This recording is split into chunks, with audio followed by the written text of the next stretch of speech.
very kind of dorky, and I guess Amy's attracted to that kind of, dorky guy,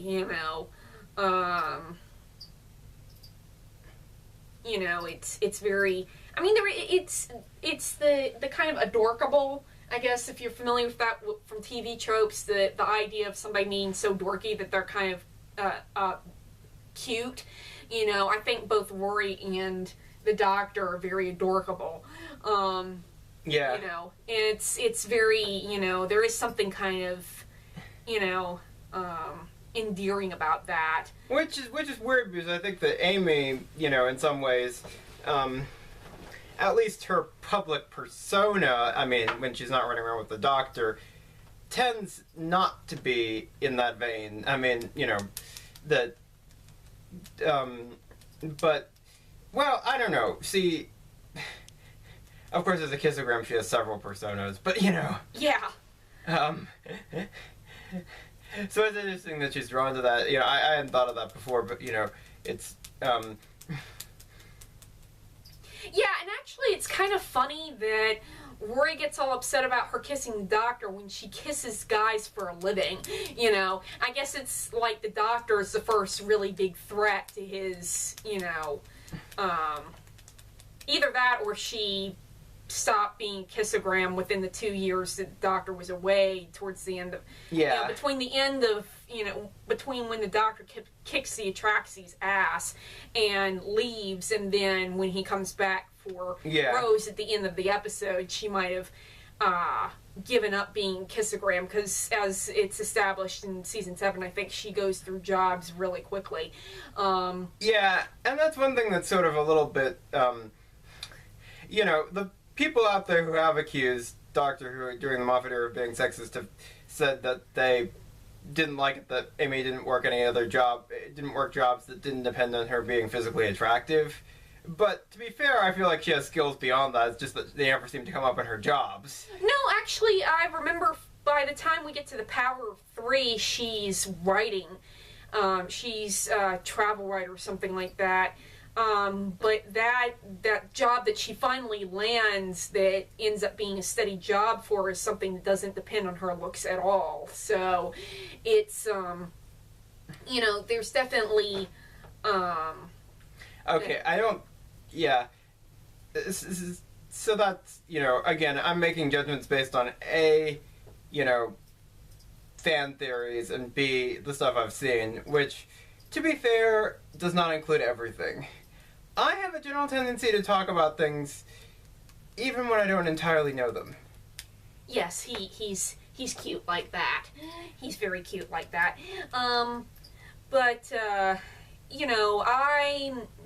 I've seen pretty much everything of the Matt Smith era except the Almost People and the Doctor, the Widow, and the Wardrobe, which I know is kind of a fault of mine. Well, not really a fault, but, it's just kind of, it leaves gaps in my knowledge. My knowledge of Doctor Who isn't perfect, but I think it's kind of ridiculous to say that, the show is being sexist. I mean, if anything, it was more sexist during the 80s when you had Tegan, Nyssa in, short skirts and high heels and not really doing anything particularly impressive. I mean, especially Tegan, because she was never really all that, she kind of just, ran around and bitched a lot and never really got to do anything. Once she gets past, once you're past Castrovalva, she never really does anything particularly intelligent. And I love her anyway, but she's not really, as useful as Amy is. So it was actually, and then of course, Perry, where the very first time you see her, it's a boob shot. So that was probably, more sexist than, nowadays where, Amy is, she's in hot clothes, but you don't really, but she has a mind. And again, she's not Liz Shaw, but she does have, she is smart, I mean, she's the reason why there's a happy ending to The Beast Below. So, although she's not as much, she's more of a minor help here, but, still, you wouldn't have had, I don't think the Doctor would have been as successful without her. you know.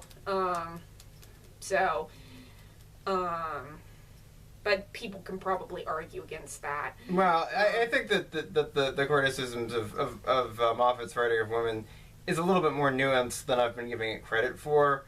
But the problem is that I've never quite seen it. So, I mean, the problem is, being a guy, it's kind of like, you know, this sort of stuff doesn't particularly bother me exactly. I'll straight up admit that. Well, Mr. Pound, honestly. Yeah, okay. I mean, I don't mean that. It's just that, I mean, I can't, you know, I can't tell whether something is offensive or demeaning or whatever to someone that I'm not. I mean, I could try, but maybe we should just edit this out. Okay, back to where we were. No, actually, I think he has a point. You can only really, truly understand. You can never truly understand another person, and if you have a lot of differences from the other person, then you really don't understand. You can empathize, but you can't. You can never truly know what it feels like. So that's a perfectly valid point then. You know, but I mean, as a woman myself, I've never seen Amy as being written in a misogynist way. I don't see River or Clara or really any of the characters having been written, you know, the female characters from the new series having been written in a misogynist way. And granted, I don't know, I missed a lot of the first 4 seasons of the revived series, so people could probably make better arguments and stuff like that.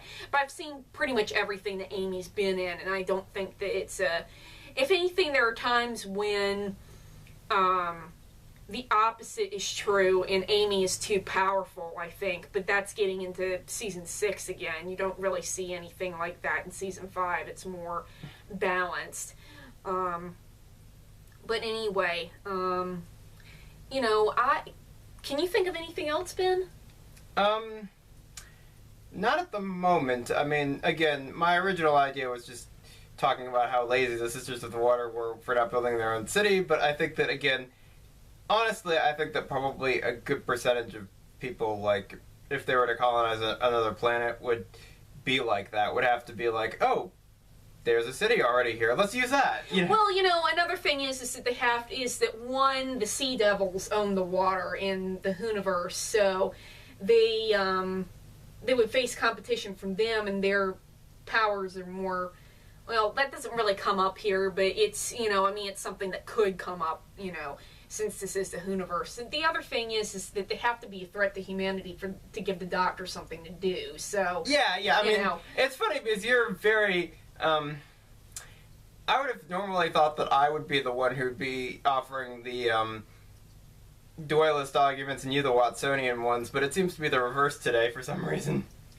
Yeah, I guess it is. And on that note, I think we've pretty much talked ourselves out. So, arrivederci for now, and we'll talk to you again soon. Take care.